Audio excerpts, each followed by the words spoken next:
Protokes Kemenkes Bupal, hadirin dimohon berdiri.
Laporan pelaksanaan kegiatan TPB dan pengucapan janji kepanitiaan mahasiswa-mahasiswi program studi keperawatan kabupaten. Latar belakang penyelenggaraan pendidikan pada program studi keperawatan kabupaten bertujuan untuk mendidik peserta didik menjadi tenaga perawat profesional pemula yang mampu memberikan pelayanan keperawatan profesional dengan kualitas dari semua mata kuliah di kelas maupun di laboratorium, dan juga siswa tidak melakukan kesalahan atau kekeliruan yang dapat merugikan pasien dan keluarga, instansi rumah sakit maupun mahasiswa sendiri.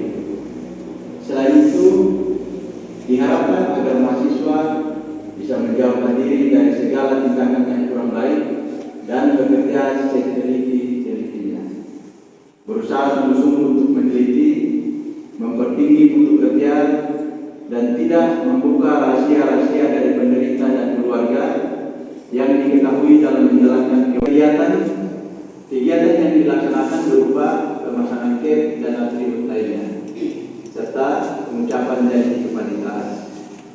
Peserta kegiatan 2022-2023 berjumlah 145 orang yang terdiri dari 38 orang laki-laki dan 107 orang perempuan. Waktu dan tempat pelaksanaan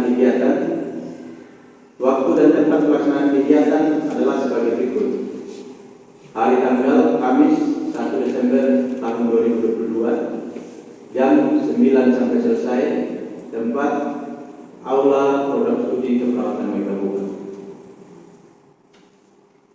Kepanitiaan panitia dalam kegiatan ini adalah sebagai berikut. Penanggung jawab Ketua Program Studi Keperawatan kabupaten Ibu Uli Agustin SKP MKEP. Ketua Penanggung jawab Kemahasiswaan Andreas Tarwatora SKM MKes. Bendahara Ibu Hendrina C. Primadesa. Anggota teknis Bapak Imade Eka Putrayasa SGZ Mars, Ibu Desi Nadliariti SK, dan HMPS Program Studi Keperawatan Kabupaten. Pembiayaan Pembacaan riwayat hidup Florence Nightingale oleh Jessica Srianinoto.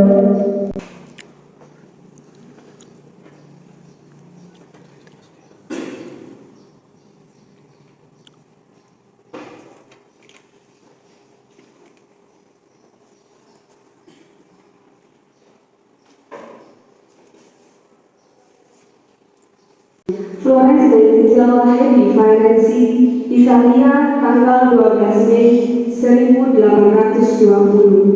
Ayah Florence bernama William Nightingale, seorang tuan tanah kaya di Derbyshire, London. Ibunya Frances Nightingale Smith, keturunan Lingard. Keluarga Nightingale adalah keluarga terpandang. Florence memiliki seorang kakak bernama Parthenope. Semasa kecil, Florence Nightingale tinggal di Lehas, yaitu sebuah rumah besar dan mewah milik ayahnya. Saat usia remaja, Florence tidak seperti anak Lingard kebanyakan yang suka bermalas-malasan dan berfoya-foya. Florence lebih banyak beraktivitas di luar rumah, membantu warga sekitar yang membutuhkan. Pada tahun 1846, ia mengunjungi Kaiserslautern, Jerman. Ia mengenal lebih jauh tentang rumah sakit modern pioner yang dipelopori oleh pendeta Theodor Friedner bersama istrinya dan dikelola oleh biarawati Lutheran dari kalangan Katolik. Di sana Florence terpesona akan pekerjaan sosial keperawatan yang dipraktikkan oleh para biarawati. Florence pulang ke Inggris dengan membawa angan-angannya tentang keperawatan. Tahun 1851, saat Florence menginjak usia 31, Florence sudah memulaikan tekadnya untuk mengabdikan dirinya di dunia keperawatan. Keinginan Florence menjadi perawat ditentang keras oleh ibu dan kakaknya karena pada saat itu di tempatnya perawat dianggap sebagai pekerjaan hina. Ayahnya setuju jika Florence mengabdikan diri untuk kemanusiaan, namun ayahnya tidak setuju jika ia menjadi perawat di rumah sakit karena saat itu rumah sakit adalah tempat yang kotor dan menjijikan. Namun, Florence tetap pergi ke Kaiserslautern, Freedom of the City dari kota London. Florence Nightingale meninggal dunia di usia 90 tahun pada tanggal 13 Agustus 1910. Ia dimakamkan di gereja Santa Margaret yang terletak di East Willow, Hampshire, Inggris. Untuk mengenangkan akan jasanya di bidang keperawatan, maka Dewan Perwakilan Internasional ICN pada tahun 1974 tanggal 12 Mei dipilih untuk merayakan Hari Perawat Internasional karena itu merupakan hari ulang tahun kelahiran Florence Nightingale.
Prodi dan Bapak Sekretaris Prodi Keperawatan dan Kebutuhan dapat kembali di tempat.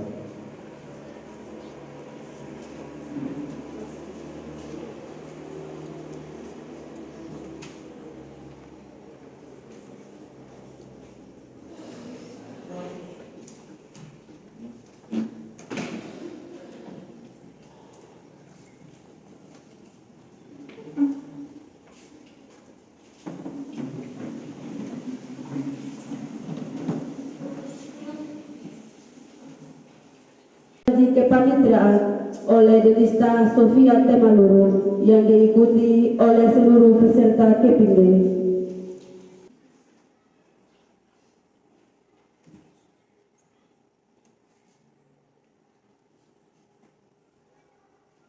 Janji kepanitraan.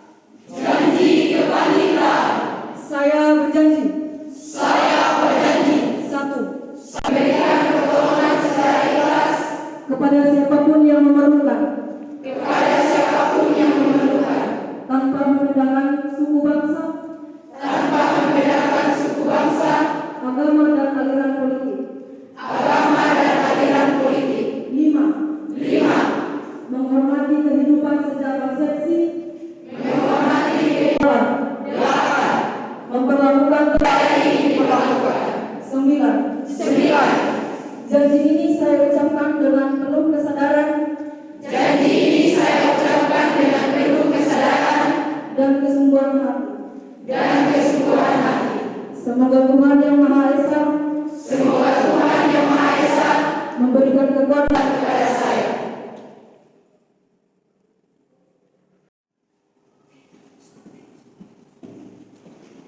Penandatanganan pertama oleh perwakilan peserta.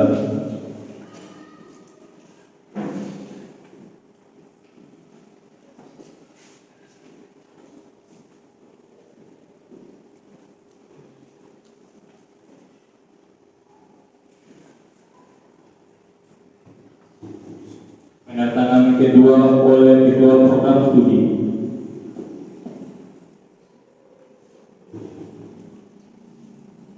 Ibu Keprodi dan Bapak Sekretaris Prodi Kepraudan Kebupaten dapat kembali ke tempat.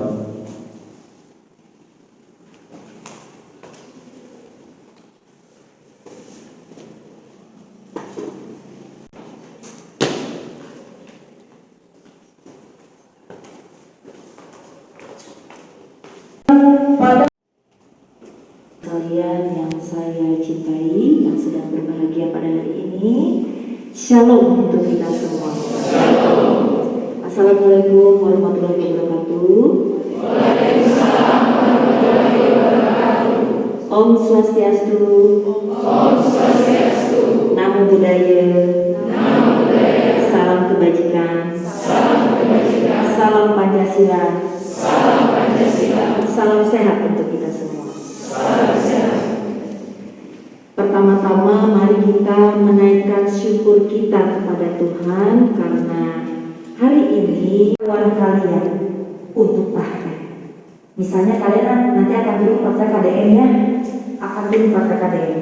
Semua penguasaan materi tentang praktek KDM siapkan dengan maksimal, ya. Siapkan dengan maksimal kebutuhan dasar manusia itu cakupannya apa saja.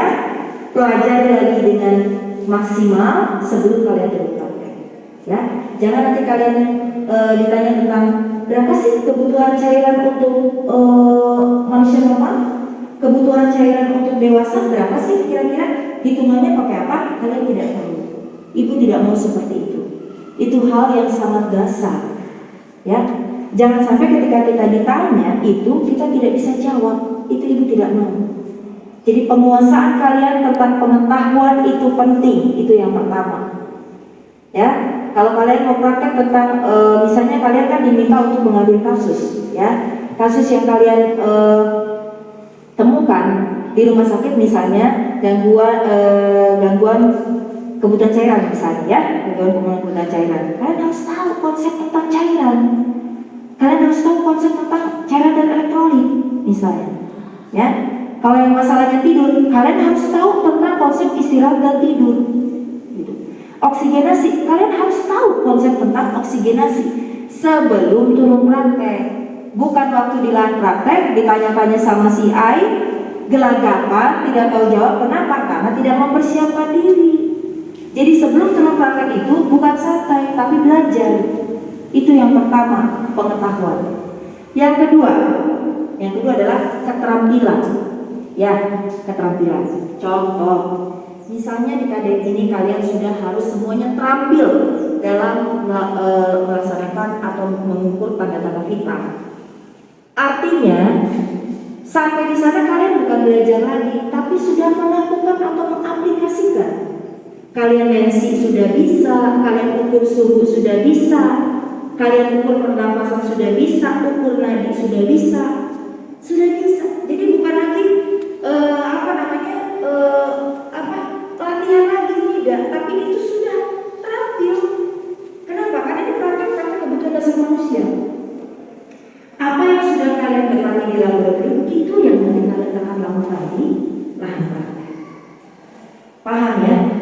gitu. Jadi tidak ada lagi mau tensi, saya tidak tahu gimana caranya Pak Guru. Berarti kalian belum siap praktek. Gitu.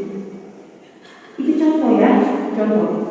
Jadi kalau misalnya KDR sudah harus bisa mengumpulkan vertikal, sebelum kamu praktek tidak ada cerita, tidak ada yang namanya saya tidak tahu mengukur tensi, mengukur suhu, ya, baca air rasa di termometer, misalnya pakai termometer air rasa, tidak bisa baca, jangan sampai ada yang seperti itu. Kalau memang kamu belum bisa, berlatihlah dari sekarang sebelum kamu praktek. Siapkan dirimu untuk itu, ya. Jadi pengetahuan tadi yang pertama, kedua adalah keterampilan, yang ketiga adalah sikap. Tadi di janji untuk kepanitiaan, Ibu sudah mendengar janji kalian, ya, untuk menunjukkan sikap-sikap profesional sebagai seorang perawat. Bersikaplah yang benar sebagai seorang perawat, ya. Contoh pertama, disiplin waktu. Di rumah sakit itu ditetapkan misalnya jam masuknya jam 7. Jangan kamu santai jam 7 suruh masuk, jam 9 baru jalan legal kamu ke rumah sakit. Itu memalukan, ya. Jadi ikuti aturan yang berlaku di rumah sakit. Ikuti tata tertib yang berlaku di rumah sakit. Ini sikap, ya, paham ya? Jadi kalau misalnya adik-adik kita jam mulai dinas pagi itu jam 7.30 sampai jam 2. Ikuti itu. Jam 7.30 sampai jam 2. Bu, bagaimana kalau misalnya dari si A-nya karena ada post conference, ya, terpaksa kami harus pulang jam 3. Ya, tidak kita harus menyesuaikan. Kita yang urus si A-nya, bukan dibalik. Paham? Ini sikap yang sudah kami lakukan. Tuhan, terima kasih atas penyertaan-Mu dari awal pertengahan hingga pada akhirnya boleh berjalan sesuai dengan kehendak-Mu. Tuhan, tolong kami agar kami mampu memaknai arti dari kegiatan ini. Kami juga berdoa buat kampus kami Prodi Keperawatan Mereka Bubar agar selalu dalam perlindungan Tuhan. Berkati Bapak Ibu dosen agar dengan hikmat yang daripada-Mu mereka mengajarkan kepada kami mahasiswa dengan penuh kesabaran, tanggung jawab dan takut